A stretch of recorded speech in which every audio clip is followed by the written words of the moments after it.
శ్రీ ధర్మశాస్త్రస్తోత్రం శృంగేరి జగద్గురు విరచితం. జగత్ప్రతిష్ఠా హేతుర్యః ధర్మః శ్రుత్యంతకీర్తితః తస్యాపి శాస్త్రాయో దేవస్థం సదా సముపాశ్రయే. శ్రీశంకరార్యైర్ శివావతారైః ధర్మప్రచారాయ సమస్తకాలే సుస్థాపితం శృంగమహీంద్రవర్యే పీఠం యతీంద్రాः పరిభూషయంతి. తేష్వేవ కర్మంది వరేషు విద్యా తపోధనేషు ప్రతితానుభావः విద్యాసుతీర్థో భినవోద్య యోగి శాస్త్రారమాలోకయితుం ప్రతస్తే.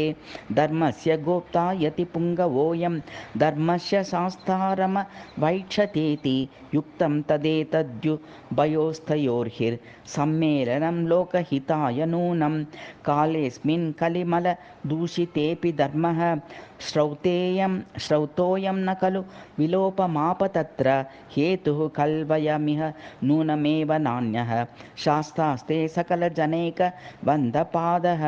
జ్ఞానం షడాస్య వరతాత కృపైకలభ్యం మోక్షస్తు తార్చ వరవాహ దయైకలభ్యః. జ్ఞానం చ మోక్ష ఉభయం తు వినాశ్రమేణ ప్రాప్యం జనైః హరిహరాత్మజ సత్ప్రసాదాత్. యమనియ మాది సమేతైః యతచితంతైర్యోగిభిః సదా ధ్యేయం. శాస్త్రారం హ్యది కలయే దాతారం సర్వలోకస్య. శబరగిరినివాసः సర్వలోకైకపూజ్యः నత జనసుఖకారీ నమ్రహ్యతాపహారీ.